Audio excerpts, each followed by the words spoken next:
કે આજ પાટણની મીટિંગ હતી એમાં પણ અલ્પેશભાઈ એ સાઉન્ડમાં બોલ્યા છે કેમ કે જે ડીજે વાળી વાત તો કરવાની નથી, એમાં કશું કોઈ જ ફેરફાર કરવાનો નથી. કોણ મુદ્દાઓ જે ત્યાં પાકા જ છે એમાં લગીને કઈ પણ આગુ પાછું કરવાનું નથી ને આપણે જે આ બાજુ મંત્રીએ કીધું એમ આ બાજુથી ક્યાંય ભંગ પણ થયો નથી. પણ ક્યાંક બોલા ડીજે ધારો કે પેલા ઢોલ હોય, નાસિક ઢોલ હોય, પેલા તરતડિયા હોય, પછી ક્યાંક ને ક્યાંક ઘણું મીડિયામાં સોશિયલ મીડિયામાં જોઉં છું કે ટ્રેક્ટર વચ્ચે ગયેલે અને ટ્રેક્ટર નું ટેપ પગાડીને ઉપર લાગે કે એની બેન નું માન રાખીને ટ્રેક્ટર ના ડીજે થી રમા. એટલે આપણે બધી તરફ પેલા રસ્તા તો કઈક નાના નાના નીકળી રહ્યા છે, પણ જાહેરમાં વોઇસ ને બીજા માટે હેરાનગતિ અને વધારે પડતા વોઇસ ના કારણે કે એની બધીઓ એનામાં જે આપણને જે દહેશત હતી એ ક્યાંક ને ક્યાંક ન થાય એના માટે કે આ બાબતમાં બધા જ આગેવાનો કરે છે એ રીતે કડકાઈ રાખવાની છે. ભેગું કરીને 10 દાડા પછી એ આગેવાનોએ કીધું કે ભાઈ નાસિક ઢોલ હોય, આપણે ટ્રેક્ટર ઉપર ટેપની વાત હોય કે સાઉન્ડ સિસ્ટમ હોય કે આપણે એનો અર્થ એ થયો કે એક જ જગ્યા ઉપર રહીને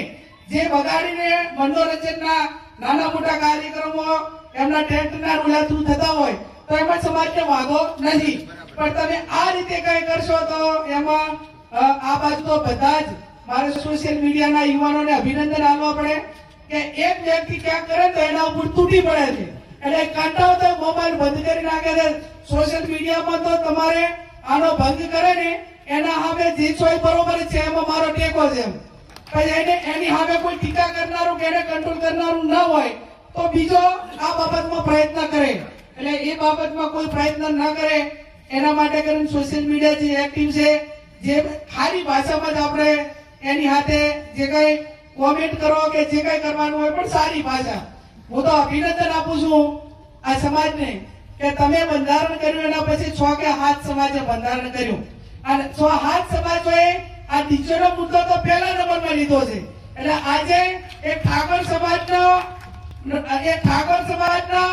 બંધારણના મનોબળને ઢીલું પાડવાની વાત તો નથી, પણ બાકીના જે 7 સમાજો છે એ પણ જયારે આપણી આ સારી વાતને આવકારતા હોય તેઓ 1% કે 2% કઈ નાના મોટા લોકો